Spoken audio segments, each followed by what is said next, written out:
Okay, this is number 5 out of 11 questions on the calculator section of the Algebra PBA practice test. It says, let the absolute value of x plus the absolute value of y be equal to c, where c is a real number.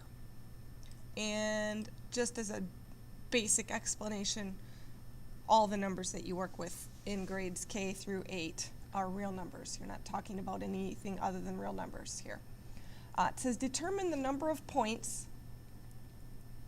that would be on the graph of the equation for each given case. How many points would be on the graph of this for each given case? Case 1 says that c is less than 0, which means that the sum is a negative value. Case 2 says that the sum is equal to 0. And case 3 says that the sum is greater than 0, or the sum is a positive number. Justify your answers. Since there are 3 cases here, I need to discuss all 3 of them. The first case I would explain this way. It said if c is less than 0, okay, if c is less than 0, that is basically fancy for saying that c is a negative number. Okay, c is a negative number here. Okay, if we're adding, and then the next thing I said here is that since the absolute values in general are always positive or 0, then both the absolute value of x and the absolute value of y must be positive or 0. Again, think about the absolute value of negative 5 is positive 5. The absolute value of 22 is positive 22. The absolute value of negative 7.5 is positive 7.5. Absolute values are always positive. So if we're adding 2 absolute values, the sum could never be negative. Okay, there's no way that if we take the absolute value of x, which must be a positive number, or 0, plus the absolute value of y, another positive number, there's no way that that sum is going to be negative. When you add 2 positive numbers, the sum is always positive. So we can conclude case 1 has no solutions.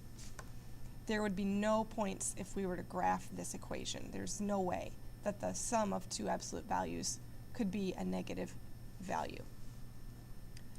Case number 2 wants us to consider, what if the sum was 0? How could the sum of these 2 absolute values be equal to 0?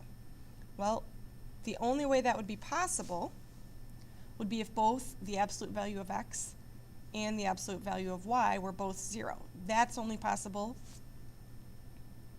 if both x and y are 0. So case 2 has one solution. Okay, the point 0, 0 will be the only point on the graph of this equation. Okay, if x was 0 and y was 0, then the absolute value of x plus the absolute value of y would equal 0. One solution. The third scenario says, what if c is greater than 0? That means that c is a positive number. Okay, well, this is going to have lots of possible solutions. Absolute values are always positive or 0. And so absolute value of x and absolute value of y are therefore also positive values or 0. If you're adding, okay, if you're finding the sum of those 2 values, it will be positive for an infinite number of xy combinations. Therefore, case 3 has infinite solutions. There would be an infinite number of points on the graph of this equation. So you could probably get away with being a little bit less wordy, but this definitely is an explanation that should get you full credit.